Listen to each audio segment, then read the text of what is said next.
Yo, c'est HR, votre chroniqueur. Aujourd'hui, je vais vous parler de la série Black Rabbit. Une série portée par un duo d'acteurs impeccable, Jude Law, Jason Bateman. C'est une série incontournable si vous aimez les thrillers. Naturellement, il faut que je vous en parle, mais avant cela, n'oubliez pas, si vous n'êtes pas abonné, pensez à le faire et surtout, pensez à la petite cloche, car c'est cette cloche qui vous permettra d'être au courant de mes nouvelles vidéos. Let's go! Alors tout d'abord, fiche technique de cette série. Elle a pour titre Black Rabbit. Elle est créée par Zach Baylin et Kate Sussman. Elle est portée par un duo d'acteurs impeccable, Jude Law, Jason Bateman. Elle appartient au registre du thriller, de l'action et du policier. Elle est composée de 8 épisodes avec l'histoire suivante.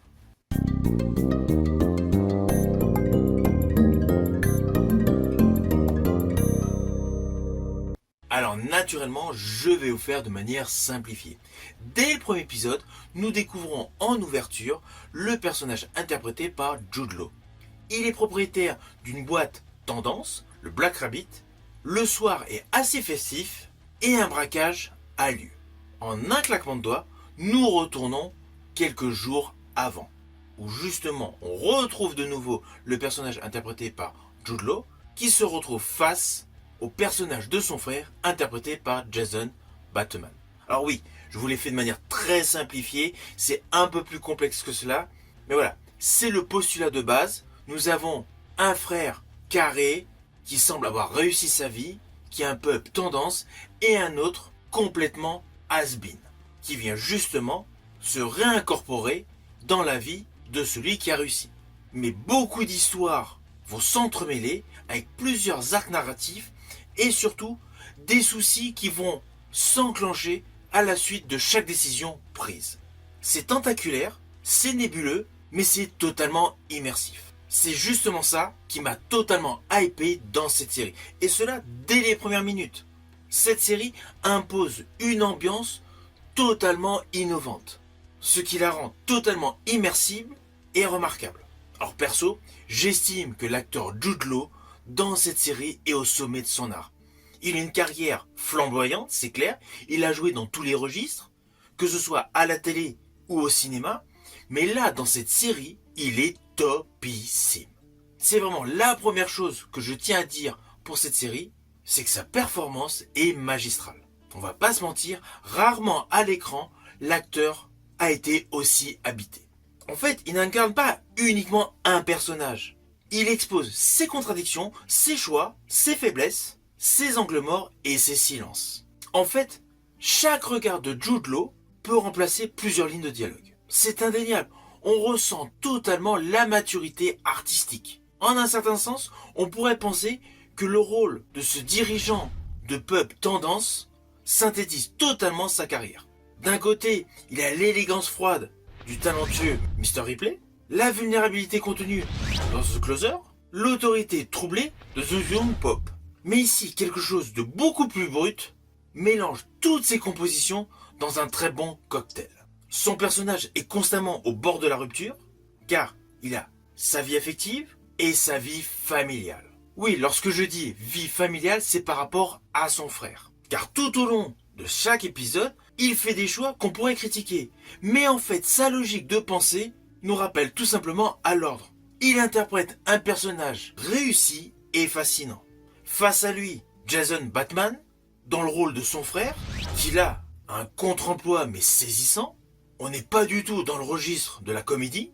Il a un côté, certes, charismatique, mais il est totalement instable, voire terrifiant. Dans ce film, il a toute une partie de sa composition qui rend son personnage profondément pathétique. À cela s'ajoute une composition de chaque épisode parfaitement maîtrisée, avec une narration en spirale qui la rend addictive et réaliste. Là, en fait, où Black Rabbit se distingue nettement, c'est dans son déroulé scénaristique. Chaque épisode, en fait, est plus qu'une simple étape. Il y a une avancée physique, il y a une avancée narrative, mais surtout un véritable développement de l'univers de chaque protagoniste important. La série, sur le fond, enchaîne les catastrophes, les mésaventures, un truc de dingue. À chaque fois qu'une décision est prise, en fait, un nouveau chaos se déclenche, mais sans jamais tomber dans l'exagération. Tout paraît totalement plausible. En fait, tout ce qui est présenté dans chaque épisode donne l'impression d'être tout simplement une réaction en chaîne de mauvais karma. Car nous avons des mensonges qui entraînent des compromis totalement tordus. Et c'est justement cela, tous ces petits développements au fil des lignes de dialogue, qui rend tout simplement cette série addictive. Alors à cela s'ajoutent des flashbacks pour rajouter une dimension émotionnelle. On a l'origin story des deux frères.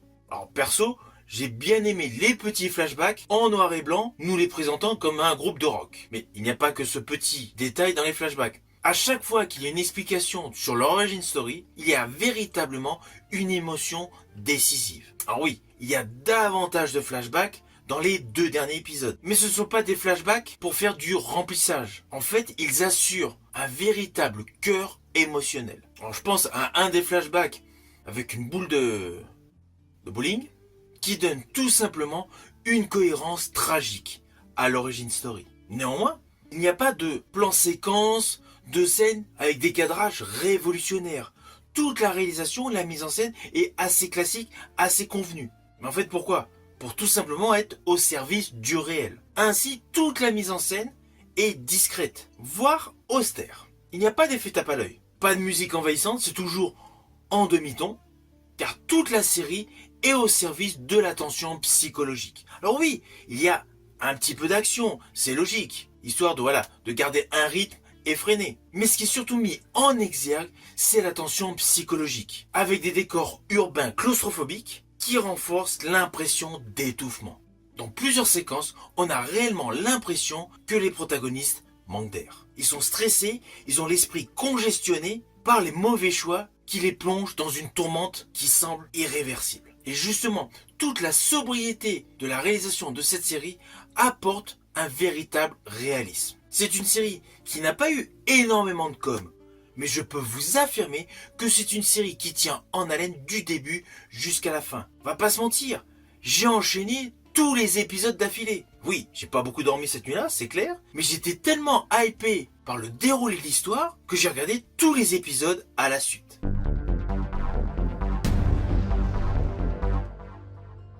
Alors au final, naturellement, cette série Black Rabbit sur Netflix, je vous la conseille vivement. Tout est bon. Le réalisme, le jeu de Jude Law et de Jason Bateman, avec de surcroît des thématiques qui parlent à tout le monde. La famille, le pouvoir, la culpabilité. C'est une série véritablement incontournable. Elle est actuellement sur Netflix. Une fois que vous l'aurez vue, n'hésitez surtout pas à me mettre en commentaire votre opinion. En tout cas, je tiens à le redire une nouvelle fois, parmi toutes les séries que j'ai pu voir sur Netflix, celle-ci fait partie des meilleures. Je vous dis à bientôt pour une prochaine review.